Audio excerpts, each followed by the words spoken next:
Welcome to the program, everyone. My name is Brian Craig, and this is where MAGA comes to talk. Thanks for joining. Okay, so the Trump revenge tour is well underway. Very exciting. The FCC is looking into The View. The View is about to be investigated by the FCC. I'm going to go through this article and also show you the president actually talking, which shows you that President Trump, and this is a very exciting and good thing, is behind all of this investigation going on everywhere, and I'm really excited about it. So we're going to cover all of that and take your calls, but this is from Politico. So, I've got a couple articles on the FCC investigation of The View. The first one, Politico. I pulled this one up for all the liberal jerks out there. Politico was left-wing, so I'm going to go through this story from liberal Politico. Then I got another one we'll go through, see if we pick up anything else. But then I'll play the clip of the president, okay? So here we go. Politico headline, FCC chair puts The View under the spotlight after Kimmel pressure. Federal Communications Commission chair Brendan Carr questioned on Thursday whether ABC's The View should be subject to review from the agency being the FCC, making the daytime talk show Carr's latest target in his scrutiny of television programs that have been critical of President Trump. In an appearance on conservative commentator Scott Jennings' podcast, I've got a clip I'm going to play in a little bit of Scott Jennings on CNN that is the funniest thing you've ever seen. But this is Scott Jennings from CNN. In an appearance on conservative commentator Scott Jennings' podcast, Carr said he wondered whether The View qualified as a bona fide news program, a program discussing current events. And remember, The View is under the realm of the ABC News Division. It's been part of their news division for a good couple of years now.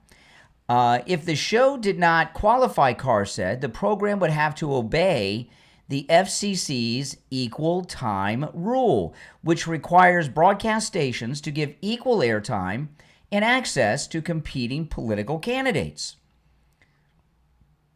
I think it's worthwhile to have the FCC look into whether The View and some of these other programs that you have still qualify as bona fide news programs and therefore are exempt from the equal opportunity regimen that Congress has put in place. He said in the interview, the FCC's head has long targeted the ABC daytime program, but the criticism and a hint that the FCC may take action against the show takes on a new relevance.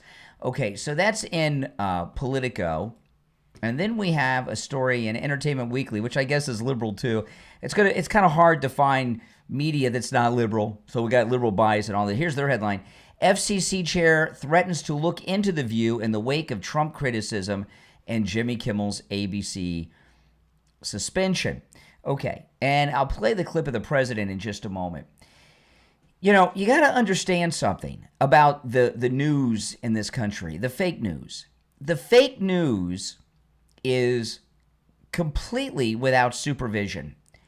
And what they tell us is news really isn't news. It's all left-wing, one-sided. It's all DNC TV, right? And there's no editorial control over it. In the olden days, the media has always been liberal. The modern media, as we know, it's always been liberal. There's no doubt about it. However, they used to try to cover that up and pretend that they were fair and balanced and all that BS that we know is not true. Now they don't even pretend. They're very proudly liberal and feel that they have some type of moral obligation to do so to stop Trump, to stop MAGA, and all of that. So there's no doubt in my mind after I saw this exchange that the president had with the reporter from National Public Radio on Air Force One that he's behind all of this. And let me play the clip, and then I'll tell you why I'm excited that they're doing this and that the president's behind it. So you might have to turn the volume up of your device for this because you've got the Air Force One engines, and this is one of those impromptu Air Force One press conferences. This was on his way back from the UK yesterday. He's talking to a reporter from NPR, National Public radio. Oh, hold on, I can't hear that for some reason. Oh, here we go. Got to turn the volume up. Here we go. Regarding Antifa, what you posted. There's a question about Antifa. She's asking about Antifa. Remember, the president posted he's declared Antifa a domestic terrorist organization. Regarding Antifa, what you posted. NPR, sir. Regarding Are they still here? They are? Are they still here? Oh, good. Congratulations. Yeah. Oh, this is hilarious. Regarding designating them a terrorist organization, when they don't have defined leadership or membership, how do you target them? Who doesn't? Antifa. We're going to find out, right? We're going to see. People have been talking about it for a long time. We're going to see. Did they have anything to do with your network? Hear that? Okay. But we're going to find out. He said to her, do they have anything to do with your network? And they said no. And he says, we're going to find out. We're going to find out. So, all this First Amendment stuff that everyone's talking about being violated here, that's not the case at all. And I didn't think at first that Trump was behind this. I thought things were a little more natural and organic. And I saw this clip after I got off the air this morning, and I thought, well, no, it looks like he's involved. And you know what? It's a good thing he's involved in doing this. And I'll tell you why. Now, one of the reasons is the media is completely unregulated now, right? They have no editor. They don't have to source anything. One of the things the media have, which is one of the biggest rackets ever, is the media somehow have some legal right to not reveal their sources, that their sources are confidential. Well, if their sources are confidential, how do you know they have a source? Maybe long ago they had sources. Maybe they never did. Maybe they came up with this whole source confidentiality crap to cover up the fact that they have no sources and they just make stuff up. How do you know the difference? So there's no regulation there. But here's the thing. The media in this country has been weaponized. They are literally getting people shot and killed, right? They got President Trump shot in Butler, and they got Charlie Kirk assassinated last week. And they're 100% responsible for it. And the reason and how that they're responsible for it is because of their irresponsible broadcasting. Now, if you're watching on the live stream where you see the green behind me, you want to go over to my main stream and main chat to see the video and the images and the article and hear the audio that I play. And I got a lot more that I'm going to play. There's a direct link in the description of that live stream, the one with the green behind me. So you look in the description. You'll see the link. Click it. It'll take you right to the main stream with the main chat. And you're going to want to do that because I'm going to play a lot more audio. So jump over there so you can hear the audio and see the video. The media have spent, think about this now, it's been over 10 years since Trump came down the escalator. So for 10 years, they have been brainwashing two generations, the millennials and Gen Z, that he is Hitler. And those who support him and work for him like Charlie Kirk are Hitler's henchmen, like Goebbels and Heinrich Himmler and all of those people. And these assassins that they've recruited, they think that they're shooting Hitler. They don't even think they're doing anything wrong. But look at everything that President Trump has gone through, right? Rachel Maddow did years of that Russia hoax. I don't know how she shows herself in public or on television after years and years of the Russia hoax that she was promoting, right? They've gotten him arrested multiple times, the media, right? They've gotten him sued. They've gotten these fake convictions against him. They got him shot in Butler, Pennsylvania. They almost got him shot again at the golf course. And they got Charlie Kirk assassinated. And the thing about Charlie Kirk, he was one of President Trump's closest friends. Even his own sons are saying that he was like a son to President Trump. What do you think is going to happen? And then what do? After they get Charlie Kirk assassinated, what do? They go out and blame him for his assassination. Well, that's bad, but he said these things that we don't like. So he brought this upon himself. I remember when the president got COVID in his first term, he almost died. And he was in the hospital, and they were blaming him for him having COVID. Remember, he should lose some weight. If he'd have lost some weight, he wouldn't be. Remember all that?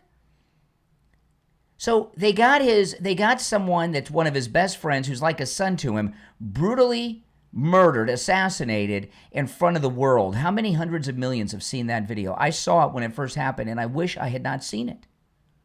I can't get that out of my head. I imagine a lot of you are the same, and if you've noticed, you're not seeing it circulated on social media so much anymore, are you? The Charlie Kirk video. What do you think he is supposed to do after the media have done all these things to him and got his friend assassinated? They need to be reined in. I'm sorry. And so far as this thing about canceling, they've done a lot of canceling on the left to people in the media. How many people were deplatformed from X during Trump's first term and after by the liberals that used to run Twitter? What about when Roseanne Barr was taken off of her own show because she tweeted a meme about Valerie Jarrett that the Obamas didn't like? And the Obamas personally, we know this and they bragged about it. Michelle Obama, one of her besties, was the woman that was running ABC. The Obamas personally picked up the phone, called the head of ABC, and got Roseanne fired from her own show. That is a fact. I didn't hear any of this First Amendment stuff coming from these constitutional justice warriors that we're hearing on the left right now. You know, even when Clinton was president, the investigative reporters at Newsweek magazine had broken the Monica Lewinsky story. The Clintons found out about it, called the publishers of Newsweek, and got them to not run the story. And then the reporters leaked it to the Drudge Report. I didn't hear anything about the First Amendment being violated of those reporters then. And I'm sure there's a lot of other examples that you could all think of where New York Post, they did that investigative report on Hunter Biden's laptop. They were deplatformed, and everyone was stopped from sharing that on Twitter. Remember that? I mean, we could probably sit here and, the girl from The Mandalorian, Gina Carano. Because she was MAGA, Disney, which is ABC as well, fired her from The Mandalorian, which at the time was like the #1 show. She was on it in the first season. I didn't hear anything about the First Amendment then. And what did they say? Well, this is dangerous. Gina Carano is dangerous. Roseanne Barr is dangerous. What about the President of the United States himself? You know, on January 6th, we didn't know what was going on at that moment in the Capitol, and President Trump wanted to go and tell the people in the Capitol to leave. What happened? All the online social media platforms immediately banned and deplatformed him. Immediately. He even went on the White House's official Twitter, and Twitter blocked him from that. Remember? The network news wouldn't put him on. The cable news wouldn't put him on. He was the sitting president of the United States during a crisis situation in the nation's capital, and he was deplatformed and canceled from every broadcast network, every cable network, and every internet social media platform, all at the same time on January 6th. You remember this?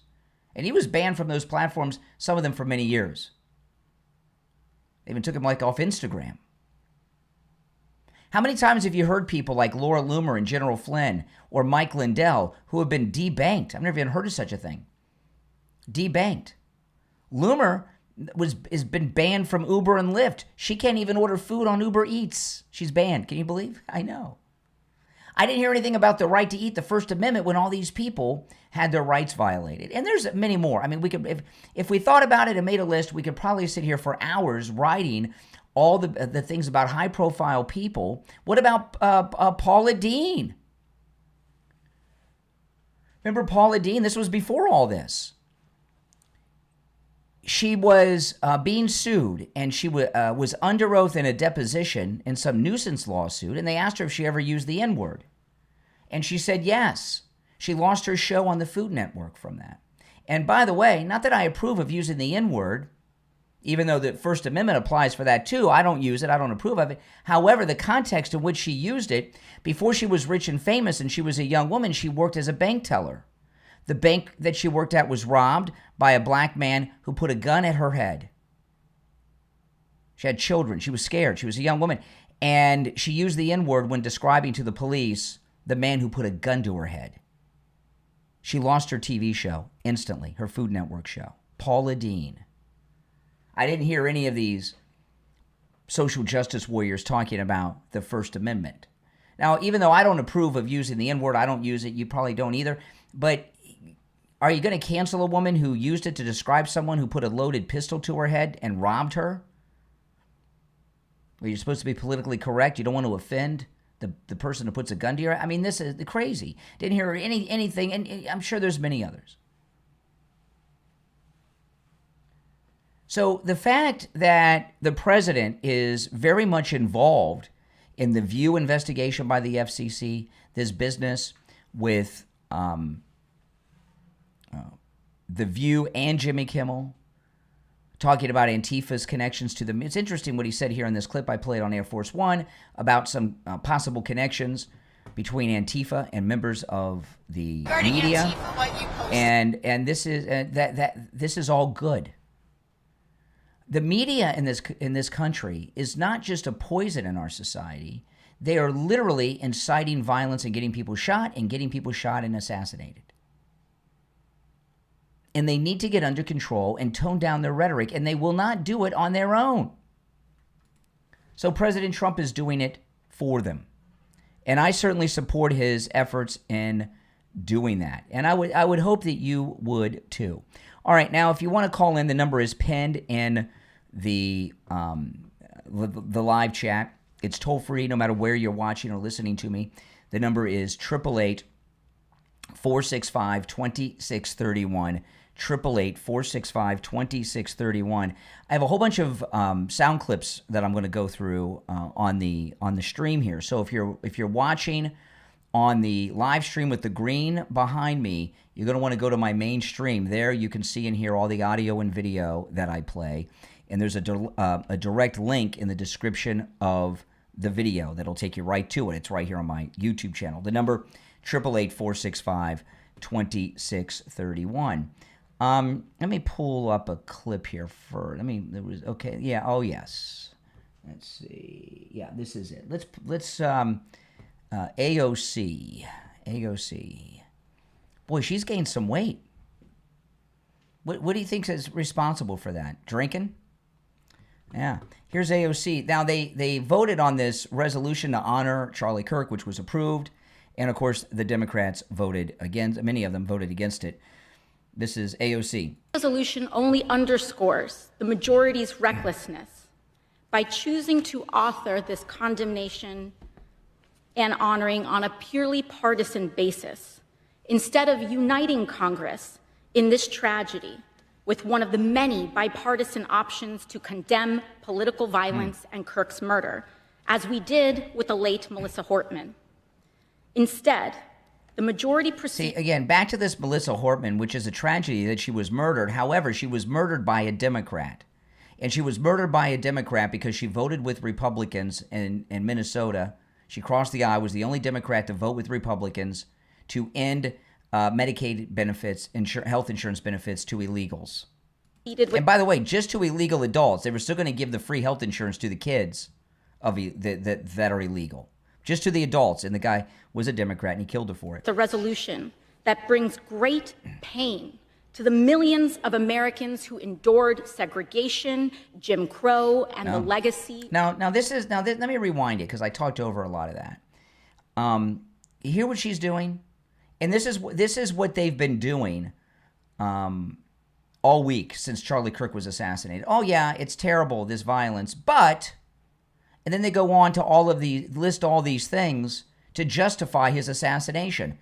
That's what AOC is doing here. Resolution only underscores the majority's recklessness by choosing to author this condemnation and honoring on a purely partisan basis, instead of uniting Congress in this tragedy with one of the many bipartisan options to condemn political violence and Kirk's murder, as we did with the late Melissa Hortman. Instead, the majority proceeded with a resolution that brings great pain to the millions of Americans who endured segregation, Jim Crow. Now, I want to say this. Jim Crow and segregation was ended by Republicans and was a Democrat, god-awful racist institution. Okay? Let's not forget that. The Democrats were the party of segregation. The Democrats were the party of Jim Crow. And by the way, segregation was part of Jim Crow. The Republicans ended that. In fact, Republican President Eisenhower had to send in National Guard troops to escort black children into a school to desegregate it because the Democrats wouldn't allow it, even after the Supreme Court ruled. But here's the thing, okay? Segregation and Jim Crow, how many people are alive today that endured that even? Not that many. But they conveniently forget it was her party, AOC's party, that's responsible for all that. Who endured segregation, Jim Crow, and the legacy of bigotry today. We should be clear about who Charlie Kirk was. A man who believed that the Civil Rights Act that granted Black Americans the right to vote was a mistake. Lie. Who, after the violent attack on Paul Pelosi, claimed that, quote, some amazing patriot, unquote, should bail out his brutal assailant. And accused Jews of controlling, quote, not just the colleges, it's the nonprofits, it's the movies, it's Hollywood, it's all of it. Okay, all those are lies and half-truths and things made out of context. I'm not going to go through all those now because I've gone through them a lot this week and a lot of other people have. But this is what I'm talking about. See, this is why President Trump's going after Jimmy Kimmel. This is why President Trump's going after The View. This is why he's going after public radio and all these other liberal jerks. She says, oh, the murder's terrible, but then she lists all of these things that she says justifies his assassination. Unquote. His rhetoric and beliefs were ignorant, uneducated, and sought to disenfranchise millions of Americans. And by the way, this guy that they say is racist, Candace Owens is even though she's gone off the rails, Candace Owens is one of the most famous women in America. She had the Prime Minister of Israel even talking about her. She's got the President of France and the Prime Minister of Israel talking about her. She's black, by the way. Why is she the most famous woman in America? One of the most famous women in the world? Because Charlie Kirk made her famous. She was the number 2 person for a long time at Turning Point USA with Charlie Kirk. What kind of racist does that? Oh, one that's not a racist. Uneducated and sought to disenfranchise millions of Americans. Far from the working tirelessly to promote unity, unquote, asserted by the majority in this resolution. It is equally important that Congress does unite to reject the government's attempt to weaponize this moment into an all-out assault on free speech across the country, all in the name of Charlie Kirk. President Trump and the FCC are now cynically threatening to shut down ABC and any outlets who give airtime to the administration's political critics. Yes. This is a disgusting attack on the American people and the very First Amendment rights that define us as a country. It is also the ABC Corporation's responsibility to refuse to embolden and participate in this corruption and escalation of censorship. We continue to pray for Mr. Oh, really? She's praying. Is that a violation of the myth of separation of church and state, OC? Oh. Kirk's family and loved ones in the wake of this terrible act. I am thinking especially of his children and his wife whose grief cannot be measured. Oh, yeah, now she's concerned about Charlie Kirk's children and his widow, but she just went through this whole list of things justifying his assassination, explaining that it happened because of him and his beliefs. Seems to be a little hypocrisy, a little confusion there, a little double talk. Don't you understand what I mean? This kind of rhetoric is what the media are doing that's causing all of these violent acts. Now, if you're on hold, hang in there. I have a lot more to share, and I will get to the calls in a bit. But first, I want to tell you that, of course, all of my content, especially all this extra content, the afternoon show I've been doing, my weekend programs, the extra hour that I'm doing in the morning, as well as continuing the show in the morning during the radio commercial breaks, is all brought to you by Mike Lindell and MyPillow. And with my promo code KANE at checkout, KANE, you can just get incredible deals. The free shipping offer is still in effect. I wanted to talk about the MyPillow pet beds. These are amazing, okay? Your dogs, your cats will love them. The MyPillow pet bed is completely enclosed, and inside of it, the cushion is of the same patented fill that's in the MyPillows. It is 100% machine washable and dryable, and inside and out. You know, your dogs, your cats, I don't care how much you get them groomed, they're animals, and they get their dander and other things on pet beds. And I've had every type of pet bed there is. And all the other pet beds, and I've had them all, you can never get those things out of them because you can take the cover off and wash it, but underneath it's a foam that you can't wash in all the other beds. So you wash the cover, whatever is soaked through to the foam, which you can't wash, and you can't even get the cover back on because once you wash it, it never fits again. The MyPillow pet beds, they come in 3 sizes, small, medium, and large, in many different colors, just $39.98 with my promo code KANE at checkout, K-A-N-E. You just put the whole thing in the wash, and then when it's done, put the whole thing in the dryer, and it's like the day you get it in the mail, brand new. Your dogs, your cats will love it. It'll be a great gift for you pet parents out there, for your furry family members, or start loading up and do your Christmas shopping and at this incredibly low price for your friends and family on your gift-giving list. Get them the MyPillow pet bed. They'll be glad you did. And make sure when you use the promo code KANE at checkout, K-A-N-E, you do that because that's how you get all these amazing deals, the free shipping offers there, and you're letting Mike Lindell know that his support of my content is greatly appreciated and that his money is well spent. It's very important for you to let him know that, okay? He's helping me out a lot and sponsoring everything that I'm doing. But, you know, you got to let him know. So go to MyPillow.com, use my promo code KANE at checkout, K-A-N-E, at MyPillow.com. So there's AOC justifying the murder of an assassination of Charlie Kirk. I mean, these people are out of their freaking minds. Now, this really blew my mind. An actor who, I'm not sure what his name, he's in The Office. Rainn Wilson. He is always acting, Rainn Wilson. He is in all kinds of things. And he is the first working Hollywood actor that I've seen talk responsibly in the aftermath of the liberal assassination of the late, great Charlie Kirk. Look at this. Actor from The Office calls out his liberal Hollywood friends for celebrating the murder of Charlie Kirk. His name's Rainn Wilson. He was in The Office. That's what he's most famous for. But he's been in a lot of other things, too. Listen to this. Country is being torn apart in so many different ways. While I didn't agree with his ideas, shooting someone that we disagree with, even if they're vociferous. Oh, and he's talking to this liberal jerk, Mark Ruffalo, that plays the Hulk, he is one of the nastiest liberal SOBs out there when this guy talks, okay? Country is being torn apart in so many different ways. While I didn't agree with his ideas, shooting someone that we disagree with, even if they're vociferous and loud and out there, is so colossally wrong-headed.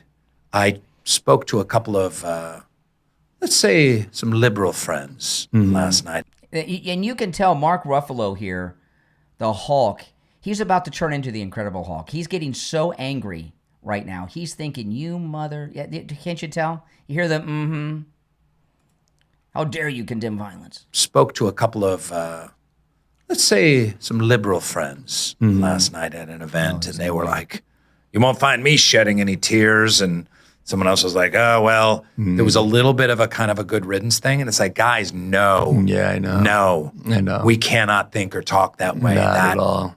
That is not it's okay. So dangerous, man. Yeah. Oh, yeah, man. Yeah. Oh, my goodness. You know, Rainn Wilson there, he is the first Hollywood person that's come out to actually condemn it, isn't he? Have you heard anyone else condemn the assassination? You know, there's an actor that I used to be a fan of, and they've turned into such a liberal, nasty person. If you're on hold, stand by. I'll get to some calls in a bit. There's such a nasty liberal person that I can hardly watch their work anymore. It's very difficult. In fact, they got something new I just saw, I think on Apple TV, and I thought, well, maybe I'll watch it, and then I thought, they've taken me out of the fantasy of whatever they're in because they're such a nasty liberal person. And I'm talking about Jason Bateman. Here's Jason Bateman on the Today Show. Well, it's troubling to say the least, and we all have to really take a moment and figure out how Kimmel. we feel about this type of thing, especially people doing what you do. It's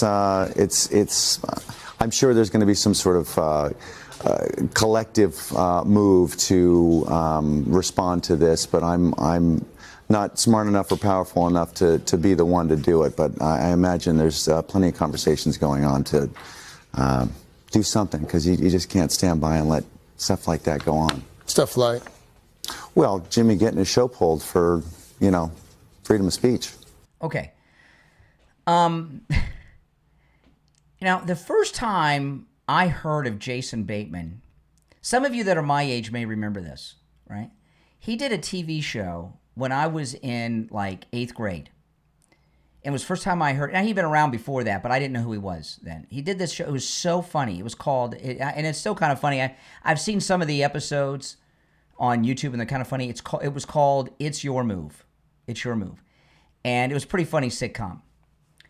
And it got canceled, like after not that many episodes. It was one of the, now at the time, I was in 8th grade, so what was funny to me in 8th grade, it's not as funny today as it was, but it's a little nostalgic to watch it.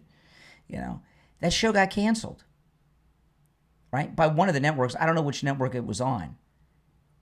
The writer of that show, the producers, the actors, he was one of them. Was their First Amendment violated? Or do things get canceled sometimes? They've got this new thing out in Hollywood, these liberals. They're telling us that if a television show is canceled, it's a First Amendment violation. So do all television shows have a constitutional right to be on TV? And and here's the thing about the First Amendment. Whose First Amendment is being violated? Right? Jimmy Kimmel could start a YouTube channel. He could go on TikTok. He could do some Instagram reels. He could do whatever he wants and say whatever he wants. He just can't say it on ABC right now, right? Exactly. He just can't say it on ABC. His free speech hasn't been violated. He still has the freedom to say whatever he wants, anytime he wants. In fact, right now, because this controversy, everyone's talking about it, he could actually go on anybody would love to interview him live about this. It'd be the hottest interview there is. So has his speech really been limited? Or is it, what's happened here and what President Trump's doing, okay, with the FCC investigation of The View that I opened with, Jimmy Kimmel, President Trump hasn't taken anyone off the air yet, but he's calling them out and putting a spotlight on them. And cockroaches don't like the lights, right? You turn on the lights, cockroaches run, and that's what's going on here. Now this here, I saw this is hilarious. You gotta see this. Okay, so this is Scott Jennings, and he's on a panel with a bunch of liberal jerks on CNN, and this liberal woman is debating, and the words that are coming out of her mouth sound like they're words of the English language. But the sentences that she's putting together make no sense. It's like another language. It's like someone has started another language, totally another language, but they're using English words, kind of. And Scott, it's very, you'll hear this when she talks. And Scott Jennings, he's gonna get the PC police after him. He's gonna get the NAACP after him too, because you'll hear his response. It's hilarious. Now, when you hear her talk, tell me if you can understand what it is that she's saying. I'm not going to sit up and be in my tears. I'm a whole veteran, baby. So at the end of the day, come on in the foxhole and get comfortable.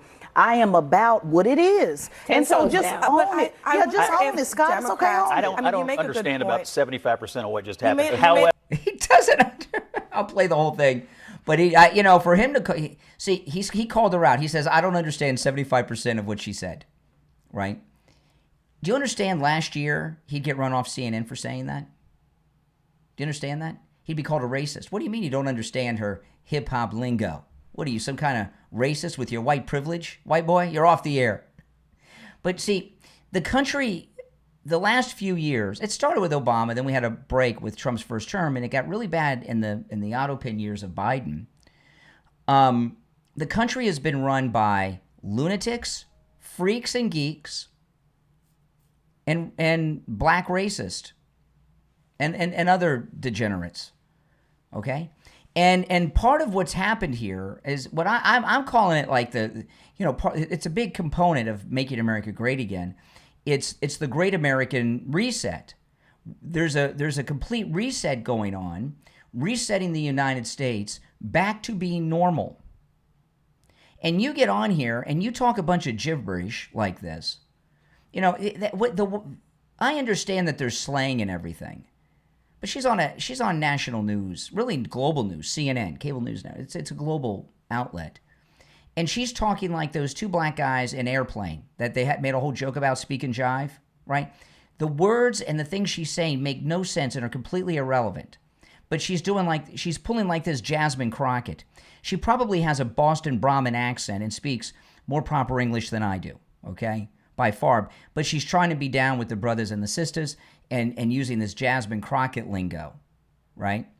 But if this was a year ago or 2 years ago and he said that to her, they'd be all over him about racism. Let me play the whole thing though. His response and the look on his face is priceless. I'm not going to sit up and be in my tears. I'm a whole veteran, baby. Okay, I'm not going to sit up and be in my tears. I'm a whole veteran baby. What the freak does that mean?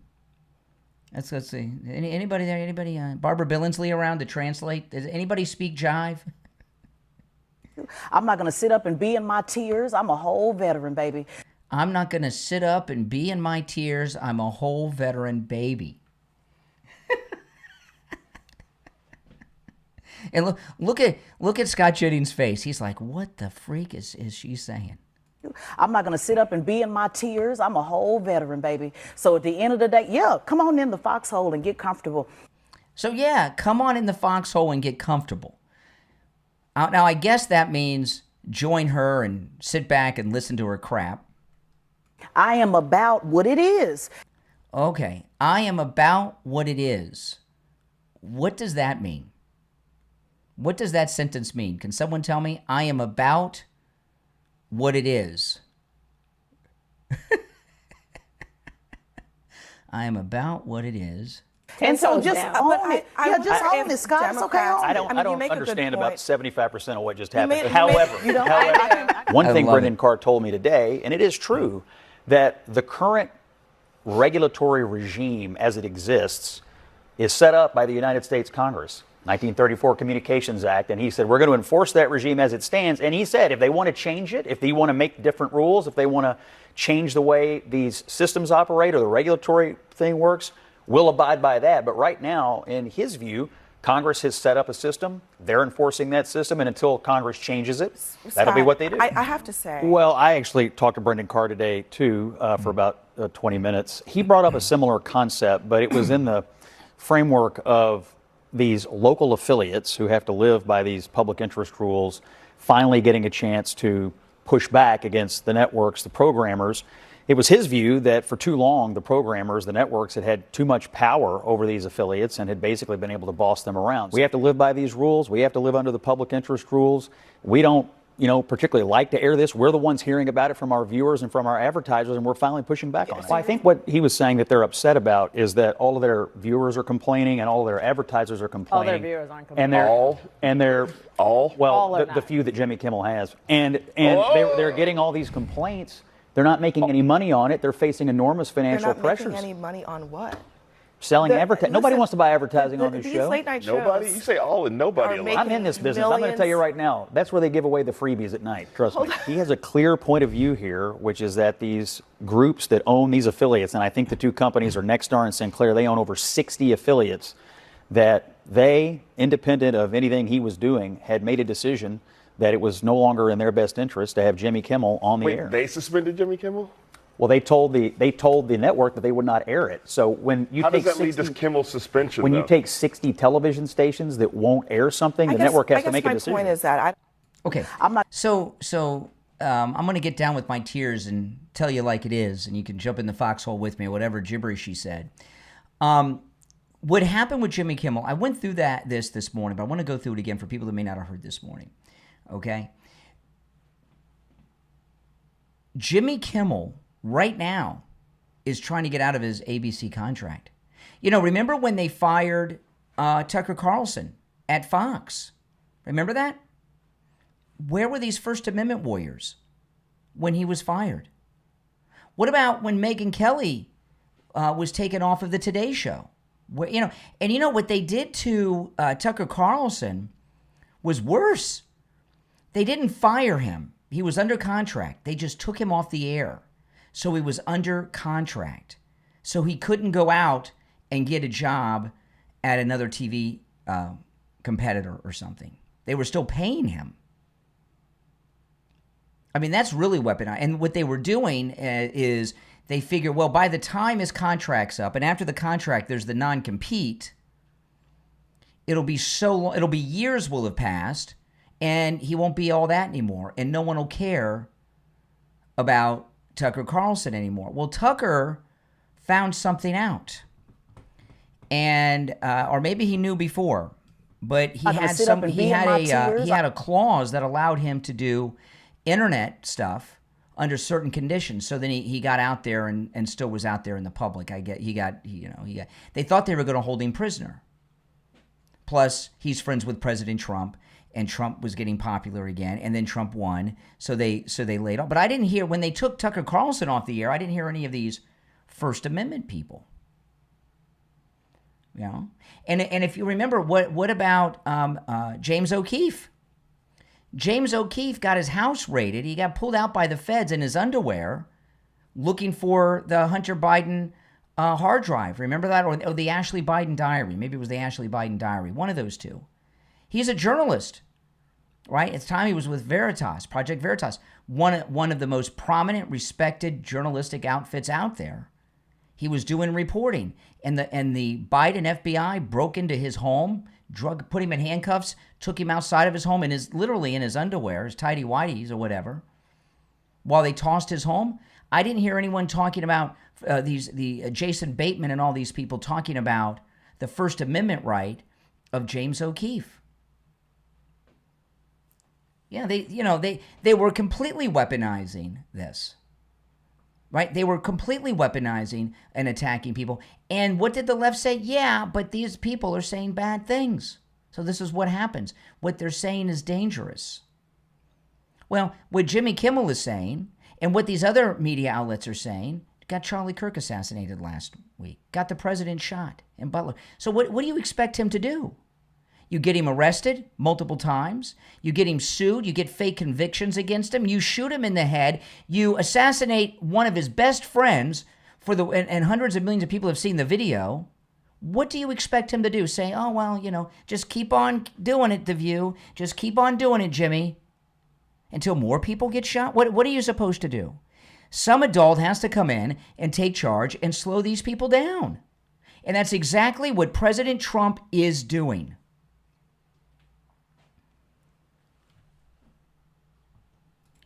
Now, MSNBC, they fired this Matthew Dowd because he was saying stupid stuff.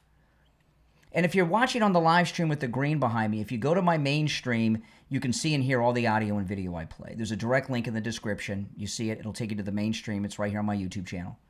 Main chat, main stream. You can see and hear all the audio and video that I share. So Matthew Dowd at MSNBC, NBC News, took him off the air immediately. Because he was talking like Jimmy Kimmel, because he was talking like CNN, because he was talking like everybody else on MSNBC. But they took him off the air. Where were people that were talking about the First Amendment then? Matt Lauer, NBC, took him off the air. Oh, yeah, he did some things against women. Was he ever arrested? Was he charged? Was he tried? Was he convicted? I'm not approving of what he was accused of because it sounds like he was a creep. But was he taken off the air because he did some bad things and was accused of doing bad things? Hell yeah. Was his First Amendment being violated? Or is it just Jimmy Kimmel? So listen to this. This is, if you're on hold, hang in there. I may or may not get to the calls, actually. I got a lot to cover here. This is Matthew Dowd, the guy they took off of MSNBC. He's talking with Katie Couric, who's a real beaut, right? All the shows are talking about how, like, this is awful for America that Jimmy Kimmel was, indefinitely suspended. And isn't this awful for America? And it's a chilling thing for the First Amendment. And they're saying that on every platform. Not one person has said anything about me. That's right. That's right. Nobody said anything about you because you're a jerk, and the way you behaved after the assassination was disgusting. He was the one talking about this. Well, maybe it was just someone firing off some celebratory shots into the air. All the shows are talking about how, like, this is awful for America that Jimmy Kimmel was, indefinitely suspended. And isn't this awful for America? And it's a chilling thing for the First Amendment. And they're saying that on every platform. Not one person has said anything about me. Not one person on that network has said, they've all gone out of their way to say, isn't this horrible what happened to Jimmy Kimmel? Isn't even including Morning Joe and Mika, who went after me after the show, basically. Boy, this guy, everything's about me, me, me, me, me. How many times has he said me? Saying they were glad I was terminated. And now today they're talking about how awful it is for our country that somebody like Jimmy Kimmel can't say what he said and he is indefinitely suspended, and not an iota about what their employer just did to another employee. Oh yeah, well, he can follow Jimmy Kimmel to wherever it is he ends up, and they may put him back. We'll see. We'll see. By the way, if you're new to my channel, my name is Brian Craig. This is where MAGA comes to talk. Make sure you subscribe. I'm here every day live streaming, usually taking calls, but there's a lot of things I want to cover. And make sure you click that notification bell, all right? This is the most pro-Donald Trump program you will find anywhere, I promise you. Now, one thing I hear about from liberals pretty much every day on the show is tariffs. These people don't know what they're talking. I'm getting calls from these guys taking a break from their Twitch stream. They don't know anything about tariffs, but they're against them. They think they're against them, and they got all these things going on. Hold on. We're going to go to the president right now, actually. I was waiting for this, and he is on. Let's go to the president of the United States, Donald Trump. There he is. I still get goosebumps that he's president again, don't you? Well, thank you very much. As you know, we passed the continuing resolution in the Republican House today. It was an amazing vote, actually. Maybe take some questions. Things going and going properly. It was good for a lot of reasons. The Republicans want to keep government open. But in the Senate, we have 53 Republicans total, and we need 60 votes. That means we need Democrat votes. I want to thank Senator John Fetterman. He wants to keep the country open. We're doing so well as a country. We're doing probably better than ever before. If you look at the stock market and other indicators, we have tremendous investment coming in, record investment coming. Everything's going well, but the Democrats are unhappy about that because they don't want it to go well. That's right. That's right. Dislike our country greatly. So they want to shut down the country. They want to have open borders. They want to stop the fighting of crime, where we've been very successful. The D.C., as you know, Washington, D.C. is it's a hot place right now. Everyone's having dinners. They're going out all over. There's very little crime. They haven't seen numbers like this in many, many years. And other places, as you know, we're going into Memphis. We'll soon be going into Chicago. We're going to have people out there. Can't wait. And in there, and FBI's been there. We've brought the numbers down, but we're going to be bringing them down a whole lot. But I guess they want crime and we fight crime, and it's a pretty big difference. They want to have men playing women's sports. They want transgender for everybody. And if they don't get everything that they want, all these things that they want that are proven so badly, they want to close our government down. We're not going to let bad things happen to our country. We're not going to approve things that we shouldn't be approving. Just today, the House Democrats voted against condemning the political assassination of Charlie Kirk. Who could vote against that? Democrats. Condemning all, they're saying, please condemn the assassination of a human being. And they said, no, then we're not going to do that. Remember this, we had an election a very short time ago. Republicans won presidential. We won the popular vote by a lot. We won all 7 swing states. We won the Electoral College by a lot. We won most U.S. counties in a total landslide. This is live. So we won most. It's a very big statistic. We won the counties in a number that I don't believe has been hit before. 2,600 counties versus 525 counties for the Democrats. Wow. So the Democrats really should start respecting what takes place at the voter booth. In many cases, it's not a voter booth because they have mail-in voting, which is a very corrupt situation. But despite that, we won in a landslide. And we have to remember, when you win the election, elections have consequences. So that's right. We'll continue to talk to the Democrats, but I think you could very well end up with a closed country for a period of time. And we'll take care of the military, we'll take care of Social Security, we'll take care of the things that we have to take care of. A lot of the things that Democrats fight for, which in many cases aren't very good things, will not be able to be paid. So we'll watch and see how they do with that. They'll have to handle their constituents pretty carefully. So we're proud to announce that we won the House. We did fine in the Senate, but we need 60 votes. So we have 53 senators, and we need 60 votes. That means the Democrats have to vote in the Senate. And I don't think they will be voting. Now, what we are doing, we're really here today to talk about something else, which is the gold card, which is going to bring a lot of money into our country, which is going to reduce taxes and lots of other good things. But we'll save that for a little bit later. Why don't we do this first, and then we'll talk about the gold card, okay?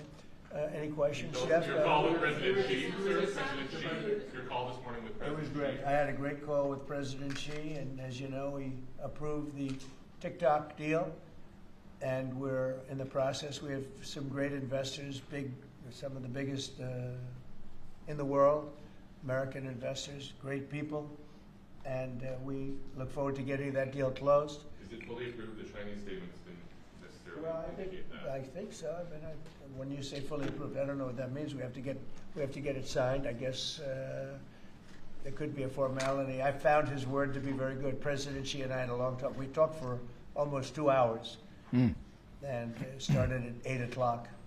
2 hours. And I think it was a very good talk. We talked about trade. We talked about war. We talked about a lot of things. We talked about Russia, Ukraine, obviously, and Gaza. Talked about a lot of subjects. It was a long call. It was a good call. We have a very good relationship. If you're on the green screen, go to my other stream, link below. You can catch the video and hear the audio. On its way, as you know, and the investors are getting ready. And I think China wanted to see it stay open, too. They wanted to see it. And I can tell you the young people in our country wanted to see it stay open very badly because, and if you take a look at my numbers, no Republican has ever done anything like we did. We got massive numbers of youth vote. And by the way, helped very much by Charlie Kirk. So there we go. Charlie was very much in favor of TikTok. He liked TikTok. And he said, you know, you should use it. And other people said that too, and I used it, and I don't know if I have I think I set records. I looked at numbers that are phenomenal. We'll pass them out to you. And it had probably a pretty big effect on the election because we won the election by a lot. So we are at a situation where in a little while, meaning a number of days, we'll probably, I don't know if you can make a deal with these people. I think these people are crazy. No. You know, again, anybody wants open borders and don't want to fight. They don't want to fight crime. They hate to fight crime. And in Chicago, last weekend, you had 11 people killed, murdered, and you had 28 shot. And those numbers have been pretty consistent all throughout a period of time, whether it was 4 people, 5 people, 6 people, 11 people, 12 people killed, murdered.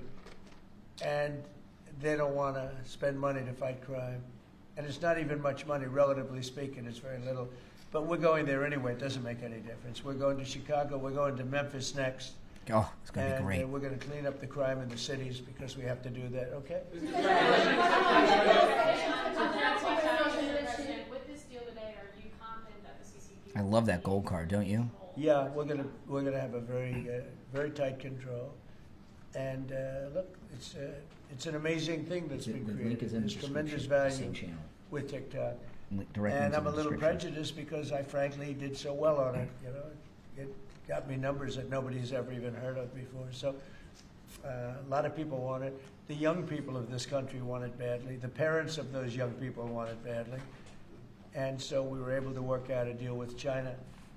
And it's a very good deal for us. I hope it's a good deal for them. Would you be confident in a deal, or would you accept a deal where China controls the algorithm of TikTok? Well, it's all being worked out. We're going to have very good control. We have these are American investors, all of them. And they all love our country. They're all very well-known people, very famous people, actually, financially. And they'll have control of it. And I want to thank President Xi because he was a gentleman, and we've just had a good relationship. And we wanted a lot of people in this country wanted to be open. And again, if it weren't open, maybe, I don't know. I just pinned the link in the chat with the green screen to the main channel and the mainstream. We got a lot of Republican votes from very young people. You go ahead, Jeff. Russian jets entered Estonia's airspace today for 12 minutes. Do you see that as a threat to NATO? Well, I'm going to have to look at it. They're going to be briefing me in a short while, so I'll let you know about it tonight or tomorrow. What's your take in general?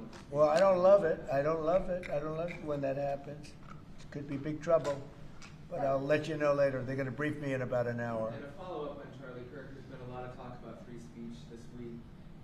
Do you see a difference between cancel culture and consequence culture? I mean, your question's a little trick question. I'm a very strong person for free speech.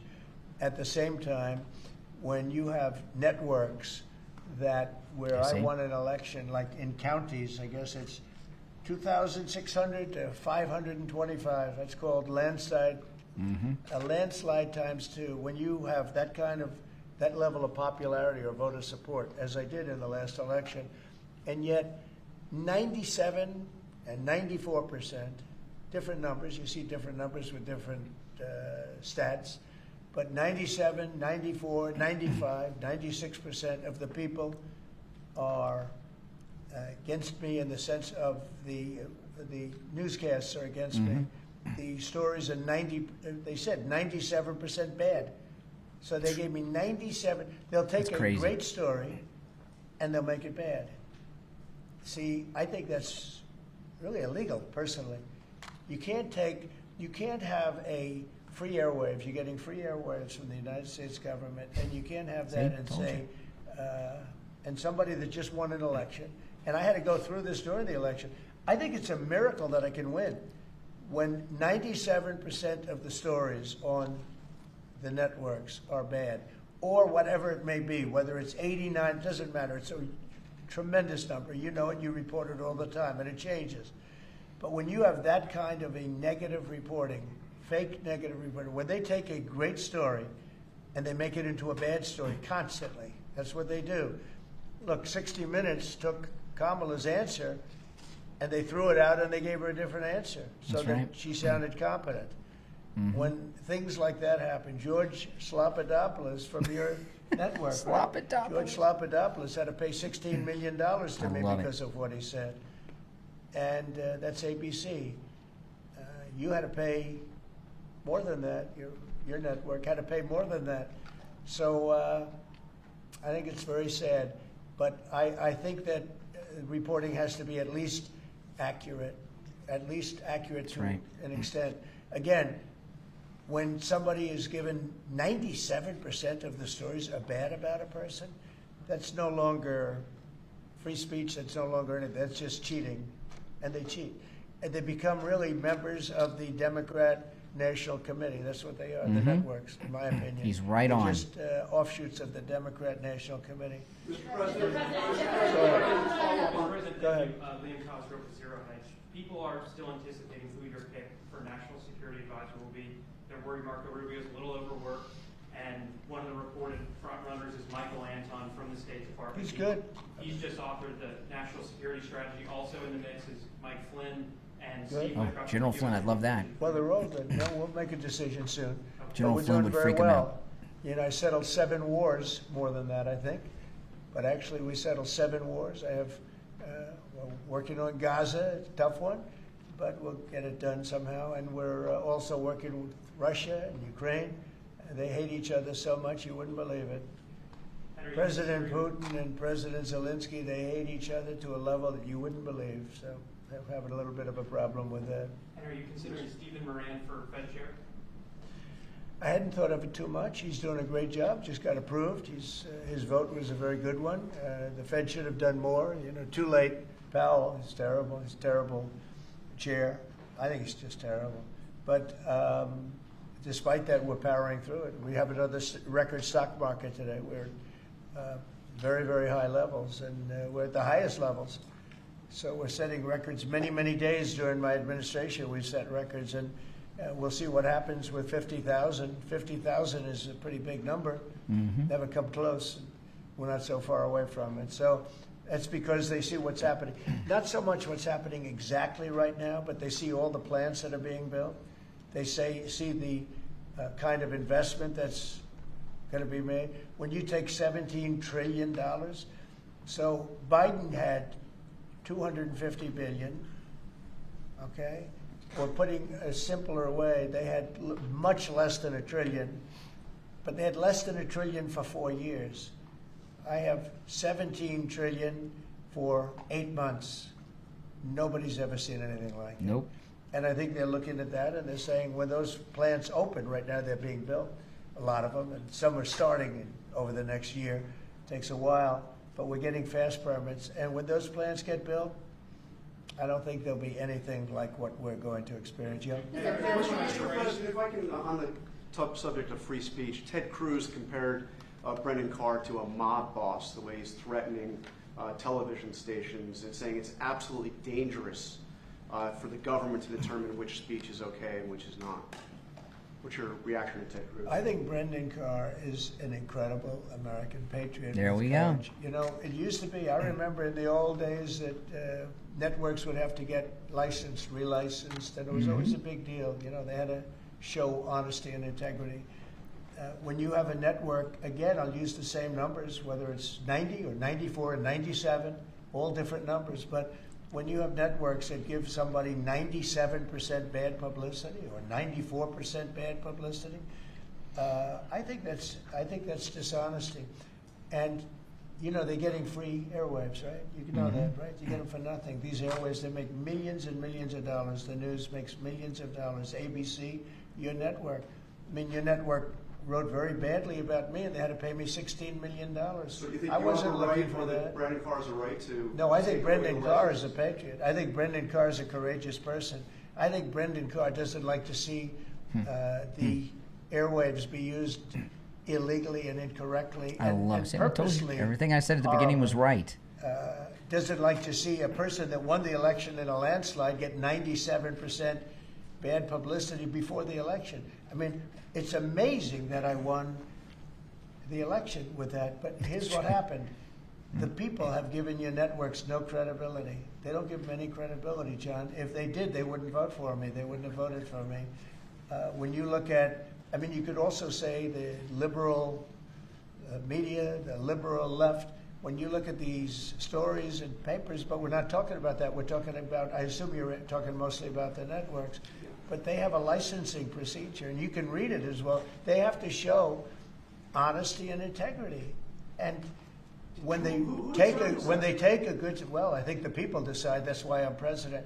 When they take a, that's why I'm president. I love it. Like you often do, and you make it into like it's a loser, or you put a negative spin on it, I don't think that's right. So I think Brendan Carr is a great American patriot. So I disagree with Ted Cruz on that. Will you be at the UN next week? You're going to the UN? I'll be at the UN. I'll be making a speech, yes. And are you meeting any other world leaders? Many of them. Well, I'm meeting many of them. They're being set up. What is your goal from attending that meeting? What do you hope to world peace. Nobody's done a better job than I've done in world peace. Nobody's settled so many wars as I have.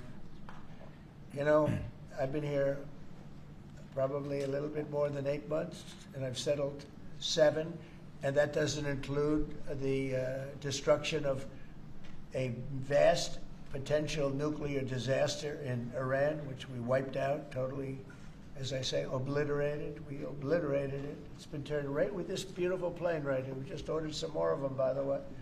The B-2 bomber. Just ordered some more. The more updated version. Not that we needed that. Now, I'd love to have that box of pens, wouldn't you? The plane, because it was so flawless. These pilots flew 37 hours flawlessly. Not an engine problem, not a screw, not a bolt came loose. It was an amazing. Compare that to many years ago, Jimmy Carter, same country, with the helicopters and the problems and the prisoners and the hostages, and what a mess. No, these planes flew 37 hours without a stop.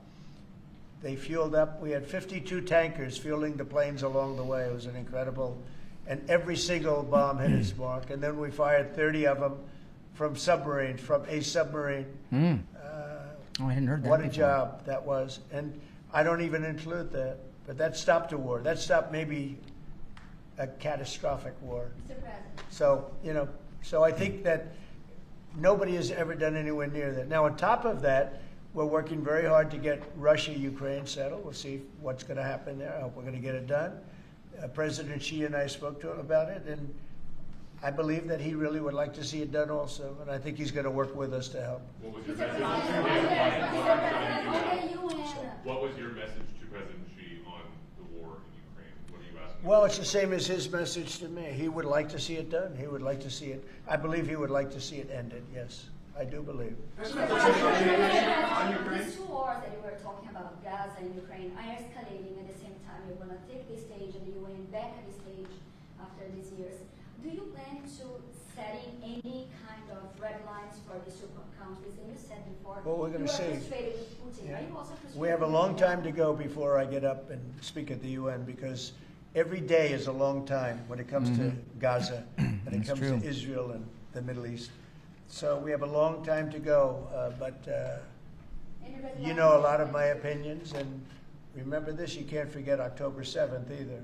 People are forgetting October 7th. They forget it too quickly. That was one of the worst days in world history. It was the most evil attack that I think you could really say babies were involved, little babies were involved, and having their heads chopped off and all of the things that took place. You can't forget that. I don't forget that. A lot of people do, but I don't. Yeah, please. Go ahead, please. What goes into retaking Bagram? Does that require boots on the ground? We'll see what happens with Bagram. We're talking to Afghanistan. It should have never been given up. It was the most embarrassing day in the history of our country. There was no reason to give it up. I was leaving Afghanistan. I was leaving. I was the one that got it down to 5,000 soldiers, but we were going to keep Bagram, the air base. I said it yesterday, and we had an incredible trip, as you know, to UK, and I said it during the press conference. It's one of the most powerful runways ever built in terms of weight, length, and load, what it could take, and we just gave it up for nothing. We gave it up for nothing. There was no reason to give it up. We weren't going to leave Bagram. And Joe Biden didn't know what he was doing. We had a man that didn't know what he was doing. We had a man, by the way, that didn't approve. If you take a look at what's happening in Congress, we had a man that signed everything with, almost everything with an auto pen, and he didn't tell the people from the auto pen, whoever was using it. The one man that used it predominantly said that Biden only spoke to him twice, and it was only about the weather. Okay, it was about nothing. So those pardons that he gave are illegal. He gave illegal pardons. And that includes the congressman that destroyed and deleted all the information from J6. They deleted everything because it turned out that they were wrong. It turned out that I offered 10,000 National Guard or soldiers, whatever they wanted, and you wouldn't have had a problem. And they turned it down. Nancy Pelosi turned it down, and the mayor of Washington, D.C. turned it down. They deleted everything, and they destroyed it, illegally destroyed it. And Biden gave them a pardon. And Biden gave a lot of other people pardons that, frankly, would be in jail if it wasn't for those pardons. But those pardons now are illegal, according to just about everyone. On Letitia James, are you disappointed that the U.S. Attorney for the Eastern District of Virginia has not prosecuted Letitia James? Do you intend to fire him? Well, we're going to see what happens. I am not following it very closely. It looks to me like she's very guilty of something, but I really don't know. I know that the U.S. Attorney from the Eastern district, or from that district in Virginia, that he was approved by 2 Democrat senators who, in my opinion, are among the worst. And when I learned that 2 senators, Democrats, because as you know, it's very hard with the blue slip, it's very hard for a Republican to get somebody approved if you have 1 senator that's a Democrat because of an old custom. It's not a law, it's a custom. It's a ridiculous custom. But if you have a Democrat senator, you have to get that senator approved. Well, in this case, we had 2. When I saw that he got 2 senators, 2 gentlemen that are bad news as far as I'm concerned, when I saw that he got approved by those 2 men, I said, pull it, because he can't be any good. So you want him fired? You want him out?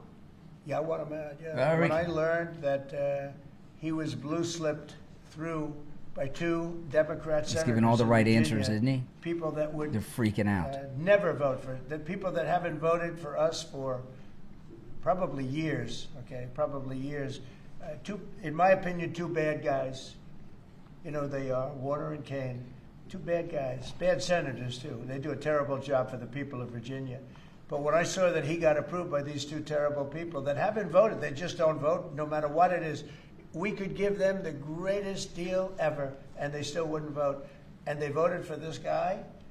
And I have other people, judges, and I have U.S. attorneys from other states where I have the same situation, and they can't get approved. So when I learned that they voted for him, I said, I don't really want him. Okay. No, behind you, please. Have you seen the polling, the Gallup poll out of Ukraine that shows 23%, less than a quarter of Ukrainians actually support continuing the war against Putin? We saw the European leaders come here and try to say the world is united for the war effort, but Ukrainians have war fatigue themselves. Well, I don't blame them. Your thoughts on it? I don't blame them. It's a war that never should have started. It's a war that never would have happened. If I were president, that war never would have happened, ever. That's a disgrace that that war happened. And they're losing anywhere from 5,000 to 8,000 people a week on that war, which is the worst since the Second World War. That's a war that should have never happened. And if you consider Would have never happened. And it didn't happen for 4 years. When I was here, it didn't happen. Go ahead. Have you considered cutting funding, even promises made by the Biden administration? Well, we're not spending any money on the war. You know, we're being paid for everything we said. Unlike Biden, he gave them $350 billion. And it was shocking.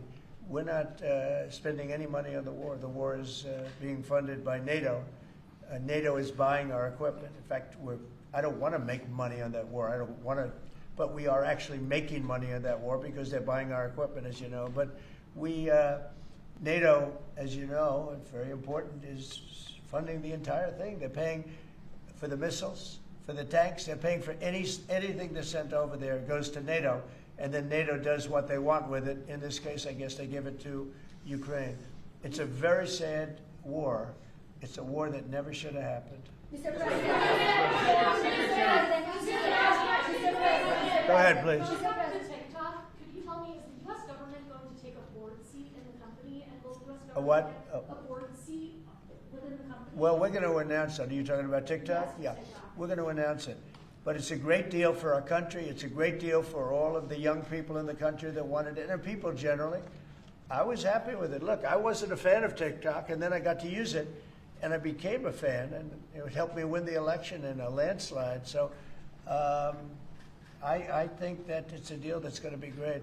And it's also controlled by very powerful and very substantial American people. All American, by the way, all American people. Yeah, please, behind. Go ahead, please. Question from Newsmax. Last year, before you took office, there was an estimated 6.8 million men not actively seeking work of prime working age. So you and Secretary Lutnick could talk about the efforts your administration is taking to help our American gentlemen get back to work. Yeah, well, what we're doing is they're building plants all over the United States. And it was Newsmax. Frankly, because of tariffs, we're taking in trillions of dollars.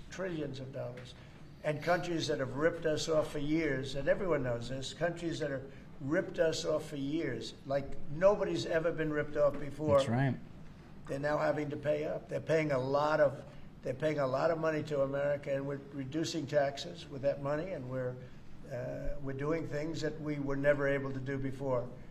So it's you're going to have a lot of jobs. The jobs are being created right now, and the tariffs are protecting our country. And we didn't use, tariffs were used against us, but we didn't use them against others. But we're really better at it than anybody else, and we will have taken in trillions of dollars. Nobody's ever seen anything. Even people that were against the tariffs, now they see the way they're working. And by the way, with no inflation, with no problem, we're just building up cash, and we're using that cash to reduce taxes, reduce debt, and other things. It's a great thing to watch. And your honest reporters are saying they've never seen anything like what's happening. Our country is becoming very rich again only because of tariffs. If I didn't get elected, this country it was a dead country. Look, we were a dead country a year ago, and now we're the most successful, most vibrant country anywhere in the world. That's right. Hello, Sean. Nice to see you. You look good on television. Sean Spicer. Tonight, in a few minutes, Steve Bannon will appear on my show. Good. He floats the idea that you should dual hat Secretary of Treasury Scott Bessent, not only as Treasury Secretary, but as interim Fed chair. Would you be willing to entertain that? In other words, you like Scott. Yes, sir, very much. So do I. And I like Steve, too. Okay. Would you like to see that? Well, it's certainly an interesting tool. We could save a little bit on salary. I think I could maybe make a deal where we just give him one salary. I have a couple of them. I don't think you need I have Marco. No, I don't think so. And we have Marco who's got about 3 positions, right?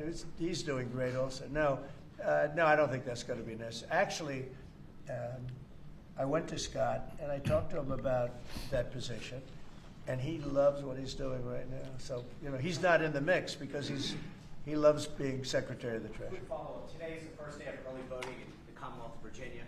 Are you planning on campaigning for Winsome Sears, John Reed, or Jason Mayaris? Well, I'm going to have to look at some of them. As you know, it's sort of a semi-local election. I've been watching it. I've been seeing the ads. I would appreciate it as a Virginia voter. Who do you like of the group? Who do you like? The whole ticket, sir. All of them? You like them? All right. Yes, sir. Well, I'll take a very strong look. Okay. For you, I'm going to look. Oh, wow, Sean Spicer. He was first press secretary. Today's panel on vaccine changed its broad recommendations on COVID-19 vaccines today. Are you comfortable with that change, or would you like to see Americans take the vaccines that were developed under your tenure? Yeah. Well, the vaccines, according to a lot of people, and if you look at George, have had a tremendous, Operation Warp Speed. It was, just according to just about everybody, was one of the greatest things that any president has ever done in this country. So we're very proud of it. I'm very proud of it. I'm also very proud of Regeneron and some of the things that came out of, all of the labs and all of the research that we've done. So I don't know exactly what the final determination is, but I had the vaccine. I was very happy with it. Here I am, right? Bobby Kennedy seems to be undoing what you did with. No, I put him in. I put him in there because I want to have opposite views. That's okay. I think we're going to have something very, very big coming up soon on autism. Autism is totally out of control, and one of the most important things that, in my opinion, I had to do is to see what's going on with autism. And we're going to have a news conference early next week on autism. And I think you're going to see some things that are amazing that we've learned that somebody else wouldn't have learned. It's out of control, autism, out of control. And I think we maybe have the reason why. By the way, his hands look great. Don't let them tell you that they're all bruised up. Well, I don't know. He's saying for older people. Yeah, he's saying for older people. A lot of people agree with that. And but I can tell you this: Operation Warp Speed, one of the greatest things a president has ever done for this country. And you can say the world, because when we came up with that vaccine, the whole world opened up. But I put Bobby there as somebody that will go either way. And I want the facts, but I also look at facts from Pfizer, where they spent a lot of money, and the other drug companies, they spent a lot of money on finding out the results after the fact, and the results were amazingly good. Yeah, please. I'm wondering if you've seen the video put out by former Israeli hostages addressed to you. One is a widow of one that died, and these are people who were freed thanks to you. But they're actually encouraging you to force a ceasefire, force Netanyahu to a ceasefire, and they didn't address it to him because they think you're the one who might actually listen to them and get it done. They're worried that the hostages who are still there are more at risk if the war continues. Well, they might be. They also, maybe they'll be freed because of that. You know, you never know how it's going to look. War, I was saying, yes, war, a lot of strange things happen. A lot of results take place that you would never think were going to happen. As you know, I was able to get most of the hostages out. We're down to 20, and we have 32 dead people. You know that. We have 32, maybe more, 38, but between 32 and 38 people that were dead, mostly young people. And I've dealt with some of the parents, and we got all our Americans out, as you know, but now we're talking about mostly Israelis. But I dealt with parents, I spoke to parents, and they want the body of their son, I believe in almost all cases sons, but they want the body of their cherished, beautiful son. They want the body back as much as though he were alive. It's so sad to see. But I've dealt with the mothers and fathers. Please, sir, please, the body of my son. They know he's dead, and they just want him back. They want him back as much as though he's alive. I mean, it's very terrible.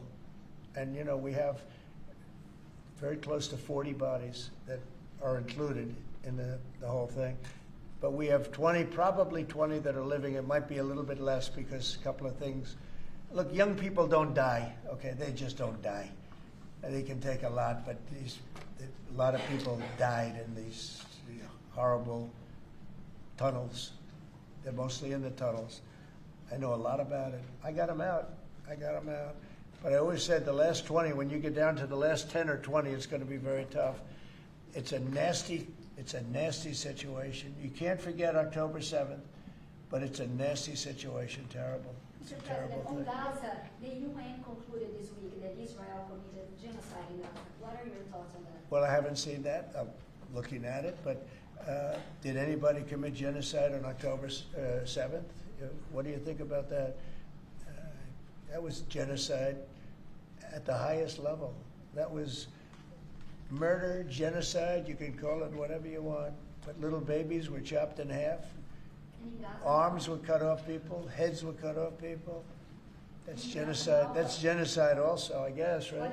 President, on TikTok, you referred to getting a fee from that deal. What is that fee? Well, it hasn't been fully negotiated, but we'll get something from the standpoint that we worked hard. We put up a lot. We spent a lot of money on letting this come and letting this, you know, it's a very, very big deal. It's a very powerful deal.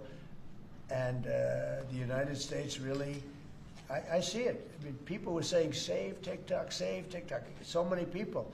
It's a big thing. And, you know, China can be very proud that they were able to get that started. And so I very much appreciate President Xi's working with us on that. Very much.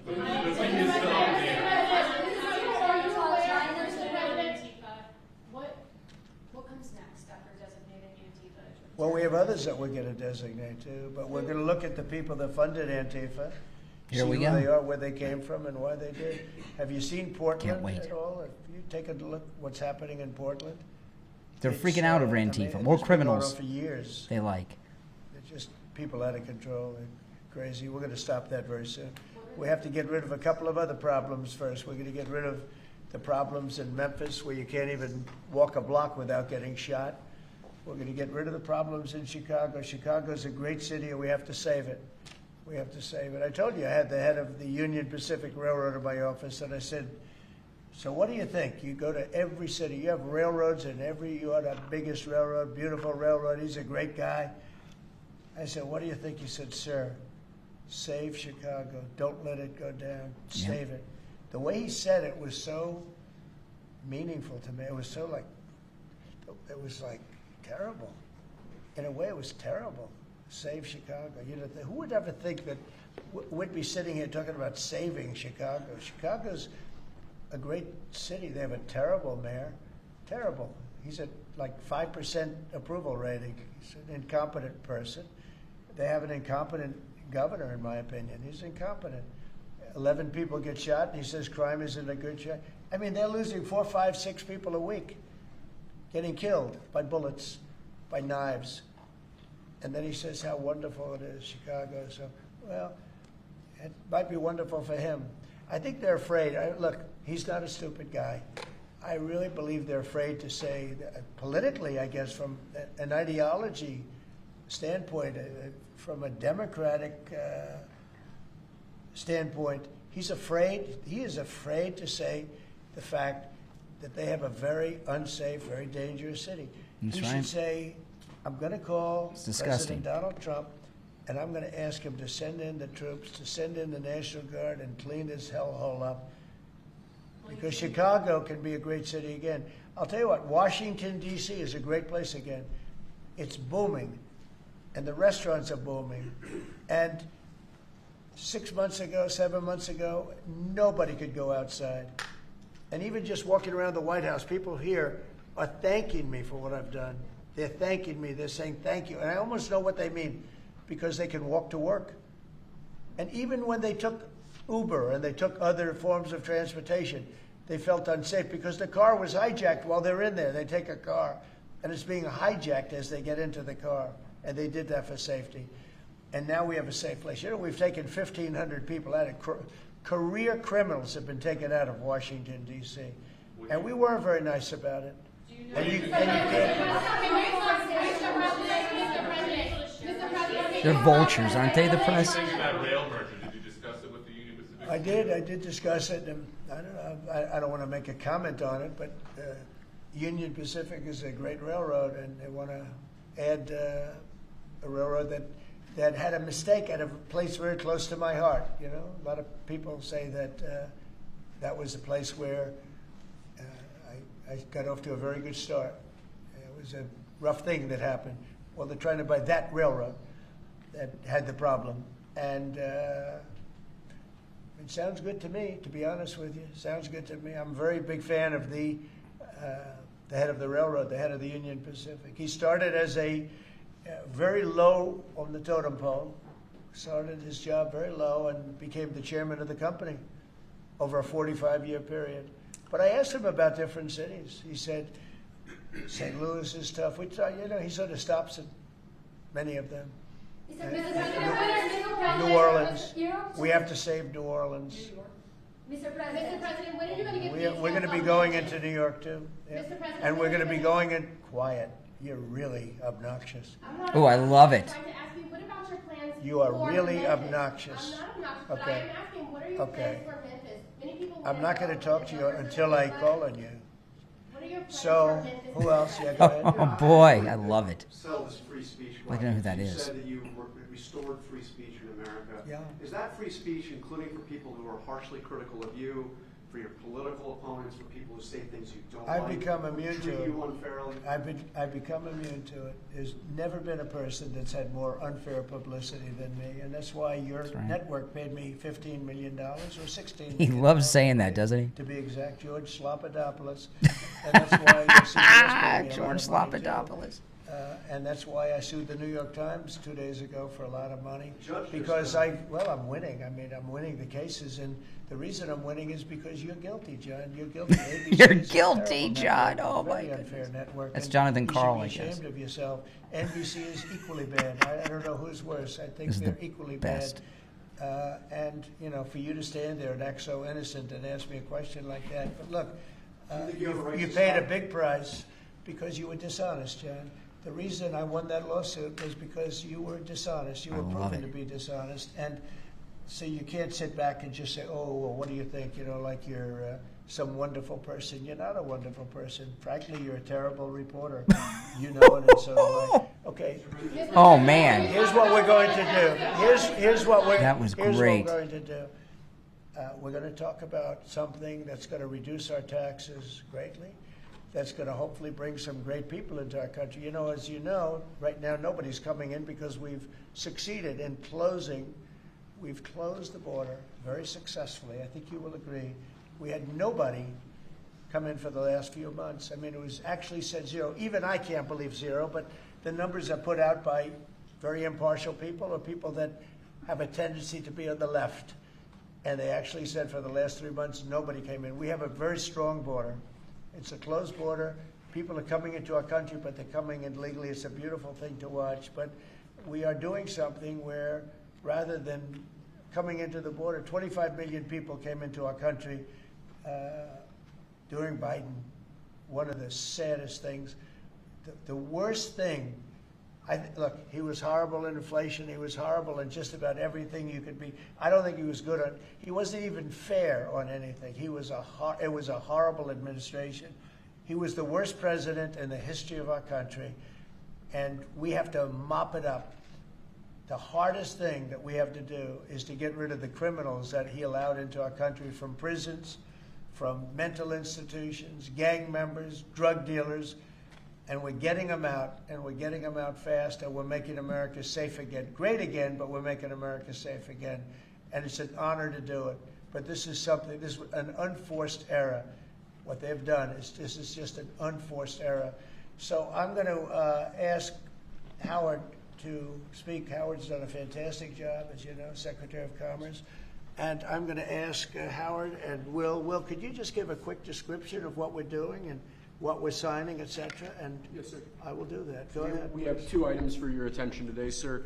A major focus of your administration has been shifting the conversation and shifting the policy dynamics around the issue of immigration, closing the border, preventing illegal immigration, but also, as is the case with the executive order in front of you, opening new pathways for truly extraordinary people to come contribute to America instead of taking away from it. So this executive order is entitled the Gold Card. It will set up a new pathway, a new visa pathway for foreigners of extraordinary ability who are committed to supporting the United States for a payment of $1 million to the U.S. Treasury, or if a corporation is sponsoring them, $2 million by that corporation, and that will give them access to expedited visa treatment as part of this new Gold Card program. And one of the biggest problems we have is that people, they go to the best schools and they do great and they get great marks, and then they're thrown out of the country. You're not allowed to stay. This way, a corporation will be able, sort of like a signing bonus in baseball or football, a corporation will be able to get them to stay in the country. And I think it's going to be tremendously successful. Howard, would you say a few words about it, please? Sure. So historically, the employment-based Green Card program let in 281,000 people a year. And those people, on average, earned $66,000 a year on average, and they were 5 times more likely to go on assistance programs of the government. So we were taking in the bottom quartile, below the average American. It was illogical. The only country in the world that was taking in the bottom quartile. So what we are doing now is we are going to stop doing that. We're going to only take extraordinary people at the very top. Instead of people trying to take the jobs from Americans, they're going to create businesses and create jobs for Americans.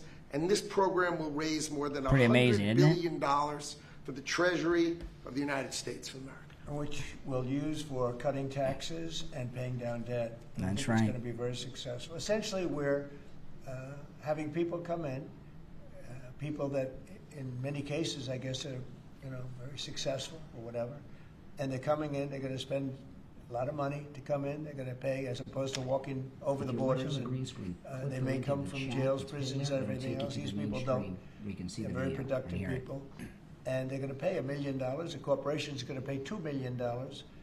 And it's going to raise billions of dollars, billions and billions of dollars, which is going to go to reduce taxes, pay off debt, and other good things. So I think it's going to be very successful. Mr. President, What? big techs, are the big techs on board with this decision? What's going to, well, I wish you'd speak more clearly, I really do. Give it to me again. Are the big techs, the CEOs, on board with this decision? Big techs? Tech companies. Big tech companies. Yeah, big tech. Yeah, it's big tech. It's every company. It's big tech. It's big tech. It's big everything. Okay. It's a company. I said it's not a tech company. It's tech companies and everything else. It's companies having a hard time getting people to be able to stay in the country. It's very difficult. Now, if you want to walk through the border, you can have no problem. People say, well, the best way to come in is walk right through the border, but they can't do that anymore because under our administration, the border is totally closed. You can only come in if you come in legally, and that's the way it's been, and that's the way it should be. And we're taking a lot of people out of the country that are here from prisons, from jails, from mental institutions, and even insane asylums, people that are crazy. We're taking them out of the country. We're getting them out of the country because you can't have a country like that. And I tell you, Christie and Tom Holman and all of the people that have worked so hard on this, they've done an unbelievable job. And I think we're getting great marks for it. People feel safe. Washington, D.C. is just the beginning. We brought the numbers down in Chicago a little bit by having the FBI in there for the last 5 months. We brought the numbers down in Memphis a little bit, but now we're going for the big one. Now we're going to go for the big one. But we set ourselves up very well in Chicago, Memphis, New Orleans a little bit, going in early just to see what was happening. We study it. We're studying the site. It's sort of like war. I mean, I hate to tell you, it's like war. Some of these people are really bad. They're really, really sick people. They're dangerous people. They're killers. They're murderers, drug dealers, and can't have it. You can't have a country like that. It's so beautiful to see at Washington, D.C., that people are walking down the middle of the street, and they're going to restaurants, and you are too.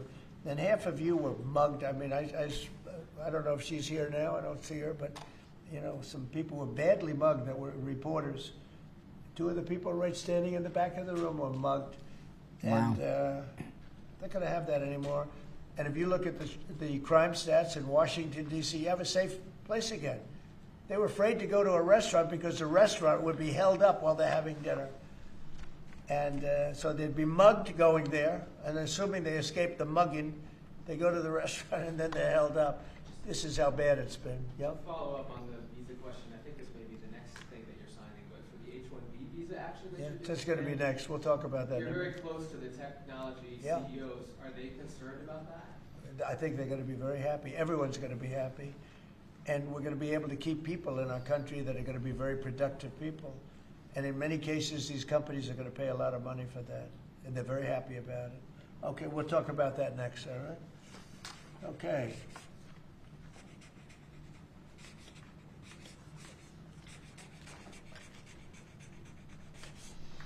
My friend, why don't you keep that, okay? Thank you.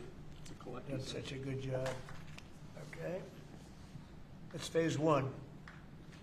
John, are you happy? Thank you. Okay, let's go. Thank you, Mr. President. One of the most abused visa systems in our current immigration system has been the H-1B non-immigrant visa program. This is supposed to allow highly skilled laborers who work in fields that Americans don't work in to come into the United States of America. What this proclamation will do is raise the fee that companies pay to sponsor H-1B applicants to $100,000. This will ensure that the people they're bringing in are actually very highly skilled and that they're not replaceable by American workers. So it'll protect American workers, but ensure that companies have a pathway to hire truly extraordinary people and bring them to the United States to work. We need workers. We need workers. We need great workers. And this pretty much ensures that that's what's going to happen. I think, Sean, do you agree with that? Well, they're $100,000 per year. So the whole idea is no more will these big tech companies or other big companies train foreign workers. They have to pay the government $100,000, then they have to pay the employee. So it's just not economic. If you're going to train somebody, you're going to train one of the recent graduates from one of the great universities across our land, train Americans, stop bringing in people to take our jobs. That's the policy here, $100,000 a year for H-1B visas, and all of the big companies are on board. We've spoken to them about the gold card. They love it. They love it. They really love it. They need it.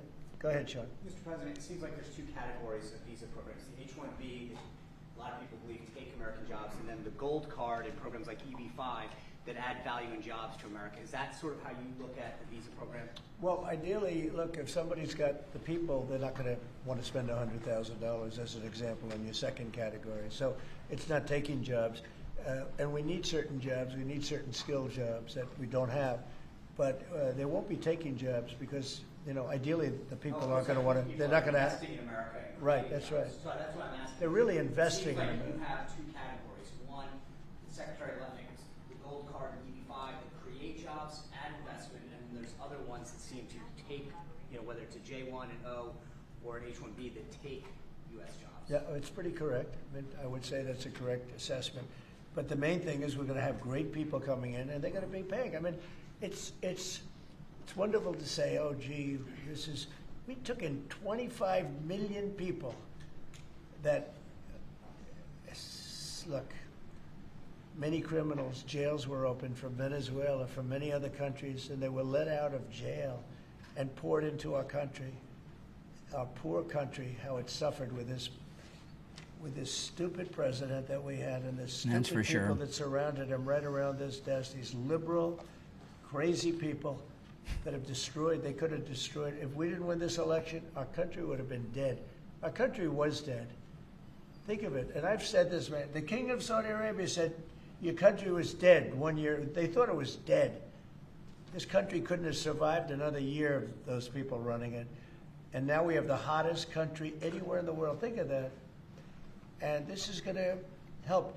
And we're taking in hundreds of billions of dollars. This will be taken in, the gold card will be taking in hundreds of billions of dollars. That's right. And companies will be able to keep some people that they need. You know, they need people of expertise, great expertise.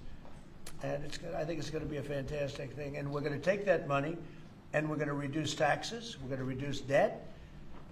We have a very, very strong country. We assuming everything works out great with the lawsuit that we have a lawsuit that's inspired by foreign countries that ripped us off for 25 years. But assuming we win that, we hopefully win it. It's in the Supreme Court of the United States. We have a country that no stopping us. We're rich, we'll be rich. We can take care of poor people. We can take care of our military. We can take care of everything. We can take care of beyond the country. We can help take care of the world. That we don't, it'll just be the same struggle that we've had for years where other countries charged us tariffs and they ripped us off. Our country has been ripped off more than any country in the history of the world. And now we're doing what we have to do. We're taking in billions and billions of dollars at levels that nobody has ever seen, trillions of dollars. And we're using it to reduce debt. We're using it to reduce taxes. The great big beautiful bill is a big tax reduction. It's being paid for by the tariffs, and people are paying a lot less money in taxes. They're being, think of it, no tax on tips, no tax on Social Security, no tax on overtime. It's an unbelievable phenomenon. It really is. It's the golden age. We're making it the golden age. Without the tariffs, it would be impossible. And China, for years, charged us tariffs, and they continue to do it, and so do other countries. Most countries, they charge us. They were ripping. Look, the European Union, as you know, I get along very well with them, but they ripped us off so badly. Nobody's ever seen anything. Now, the European Union is paying us $950 billion, and they're paying us $750 billion to buy our energy, and they're okay with it. They signed the agreement. You know, it's not like anybody forced them to do it. They're okay with us. Tariffs are making our country very rich again, and we'll be able to take care of our debt. We'll be able to take care of our taxes, lower taxes. We'll be able to take care of Medicare, Medicaid, Social Security. We're going to be a rich country again. Without tariffs, we'd be in very big trouble. H-1B visas are sometimes used by people. Excuse me. H-1Bs are sometimes used by people already in the country legally. On other visas or student visas, does this apply to them or to renewals, or does it only apply to people applying for the first time from abroad? Renewals, first times. The company needs to Everybody. decide Wow. what they want. Is that person valuable enough to have a $100,000 a year payment to the government, or they should head home and they should go hire an American? The whole idea, it's annual, and it's for total. It can be a total of 6 years. So $100,000 a year, so either the person is very valuable to the company and America, or they're going to depart and the company's going to hire an American, and that's the point of immigration. Hire Americans and make sure the people coming in are the top people. Stop the nonsense of letting people just come into this country on these visas that were given away for free. President is crystal clear. Valuable people only for America. Stop the nonsense. And remember, the country, fee to America. The country would rather not have to pay $100,000, but and they'd rather. How do you do that? You hire Americans. So there's an incentive to hire American. But there may be instances where it's better off doing through expertise or whatever it may be. But they're both unbelievable, whether it's a gold card or anything else that we talked about today. And that includes talking about freedom of speech, because our country has been decimated by bad people, very bad people, people that love crime. They love crime. Explain it to me. They don't want to have our military go in and save lives. But when you go and ask the people, do you mind having the National Guard come in if it meant safety? They look at the questioner like, what's wrong? What kind of a stupid question is that? Of course they do. We're going to have a safe country again. We're not going to have people shot, 11 people shot. Think of it. In Chicago, over a period of 6 or 7 weeks, 55 people were murdered. And then you have a governor saying how wonderful it is. It's not wonderful. It's a very unsafe. There's not a place in the world. You go outside, you go to Afghanistan, you go to different places all over the world that you hear about. It's 20% of what's happening in places like Chicago. And you think of them as unsafe. Mexico City, it's a tough place, dangerous place. The crime rate is lower. Think of it. What's happening to our country? We're not going to let it happen. And I think I got elected largely for that reason. So we're going to have a safe country again. We're going to have a great country again. We're doing unbelievably. We have the highest stock market in history. We have the most investment we've ever had, ever, as a country coming in. And we're very simple. You know, they said, how'd you get elected? I got elected because I'm going to make America great again. That's what we're doing. We're making America great again. Thank you very much, everybody. Oh, that was great. Thank you, guys. Thanks, guys. I love you right there. Thank you very much. This is my favorite part when they herd everybody out. Get out. We're done. We're done. Oh, man, that was, you know, I got to tell you, that press conference is pretty amazing, isn't it? Because they ask him all the tough questions, and he gives the answer, right? I mean, there was no dancing around anything. That was pretty amazing, wasn't it? If you're new to my channel, my name's Brian. This is where MAGA comes to talk. I'm here 7 days a week, taking live calls and live streaming, talking about the issues. We were just watching the president's press conference. If you're watching on the stream with the green screen, pinned in the live chat is the link to the main channel. You click that link, it takes you to my main videos where you can see and hear all the video that I cover. That was great. You know, isn't it so amazing to hear a president, really any politician, any elected official, but in particular a president of the United States, ask very difficult, controversial questions and give you the straight-up answer, right? Each and every time, right? Yeah, we're going to look into NTV. You've seen Portland, but first we're going to go into Chicago. Even though the governor and the mayor doesn't want us, we're going in. He said, we're already there with the FBI, but we're going to go in big time after we clean up Memphis. And then we're going to go after Antifa. Well, you know, and I love when he was talking with Jonathan Karl from ABC News. He says, you're a terrible person. You're a terrible journalist. You're a terrible person. You know, all that. It was just beautiful stuff. And, you know, you got to savor every second that President Trump is in office, because there will never be a president or an elected official even close to what he is like. There's going to be other great ones, and J.D. Vance is certainly the front runner to be the second MAGA president, but no one's going to be like Trump. It's just amazing, isn't it, every time he speaks. If you're new to my program, make sure that you subscribe, all right? And like the video, and if you could really do me a solid, take the link and share the link on all your social media and invite all your friends to watch me too. All right, guys, thanks for watching. My name is Brian Craig. This is where MAGA comes to talk. I'll see you next time. Take care.